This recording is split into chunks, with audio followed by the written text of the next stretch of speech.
In this video, I'll break down exactly how I made a cinematic trap OST for Levi from Attack on Titan. I'll walk you through all the different melodies, instruments, and any nifty tricks I may have used to create this track so that you can learn something from them. First, let me play you a small portion.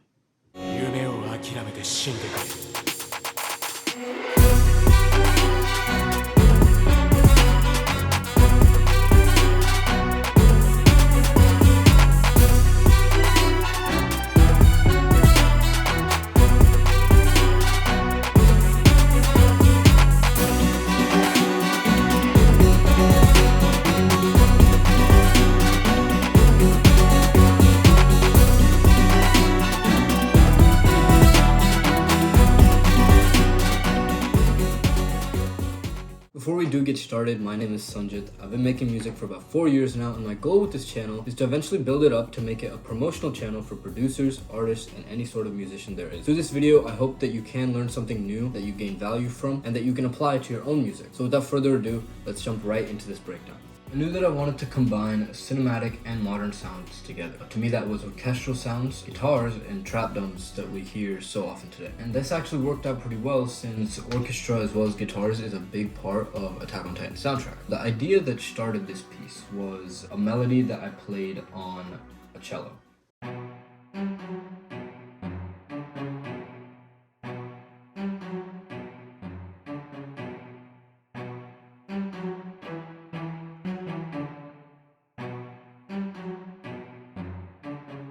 And so with this tone in mind, I was able to put down the rest of the string section.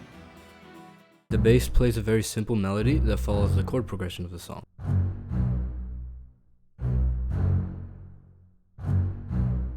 After this, I put down the viola that harmonizes over the cello.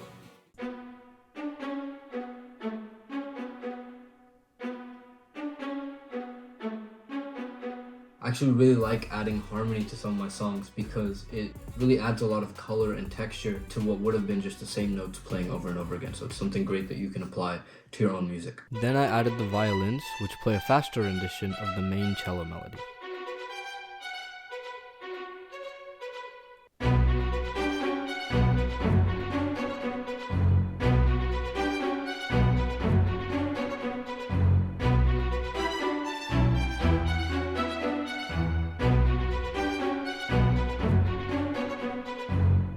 The lead trumpet forms the main lead for this song, and we also have some trumpet crescendos to add a bit more texture.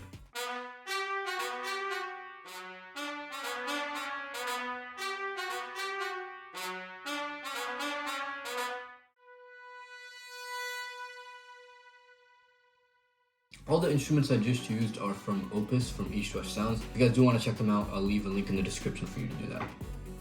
The guitars play a very crucial element in this song. I used ample guitar to strum out some acoustic chords.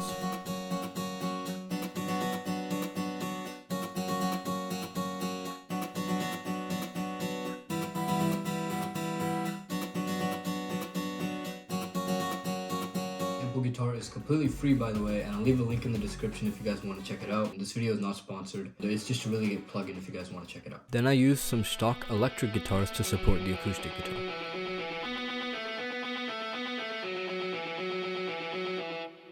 A quick trick to note here is that these guitars that I'm using are hard panned to my right speaker and my left speaker.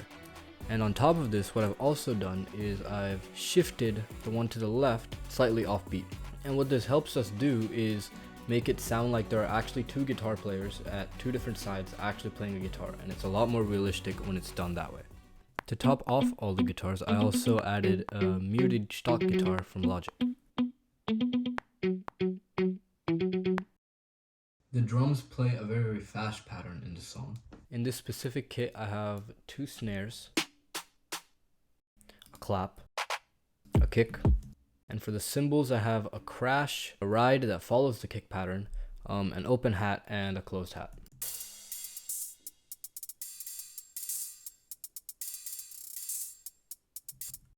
And I'm just throwing the rolls all over the place on that hi-hat to add that trap drum emphasis. And I also have a perk sound here. And everything together sounds like this.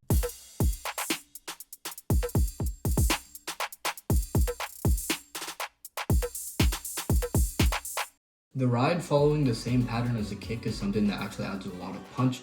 Definitely try implementing this into your own music, especially if you work with trap drums. I also have a couple fills scattered around the track. Fills are really helpful as they can make a song not only sound really professional, but at the same time keep the energy going and not make the song repetitive. Definitely try to incorporate this into your own music. The best way to practice making fills is just, well, to make them. But just try messing around with what sounds work and what sounds don't, and go from there. Melodically, the 808 follows the chord progression of the song, and as far as the pattern, it follows the kick drum.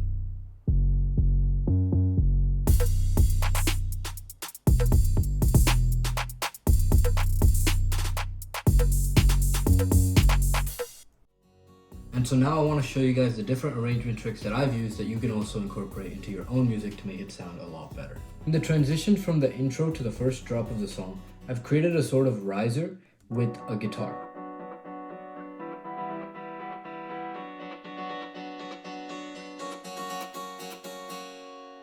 The way you achieve a sound is like this. You're going to want to create a single EQ on Logic and go to the high cut mode, and what this does is create a low pass filter, meaning that only the low frequencies are allowed to pass through depending on what you set it at. And you're going to want to set it so that it sounds almost muddy and subdued, and I have it at around 800 here, and that sounds like this.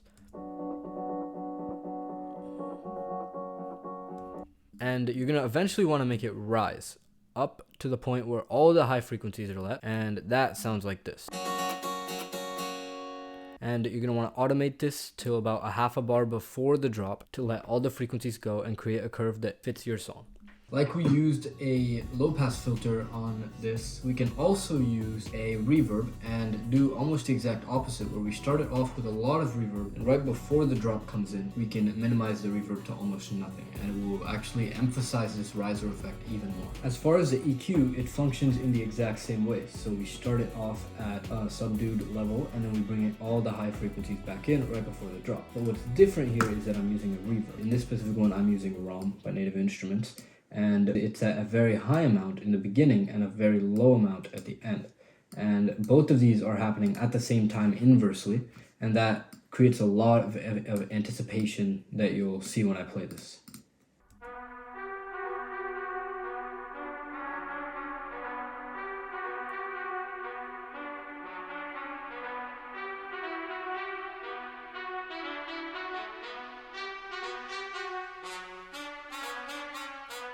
Another very popular trick I've used is actually the delayed drop.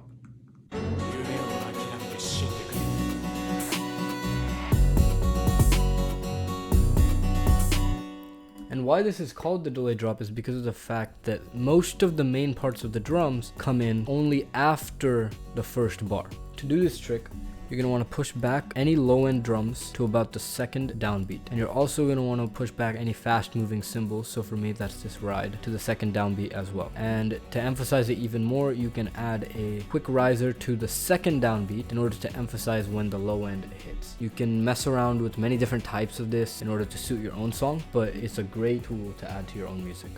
If you guys like this video, let me know in the comments down below. Feel free to let me know what I could work on next or what things I could put out for you guys. I hope that this video was valuable and that you were able to learn something new from this. If you did make it this far into the video, I'm very impressed with you because you're probably one of the very few people that truly want to learn to get better. Thank you so much for watching all the way to the end. With this being said, I'll see you guys in the next one.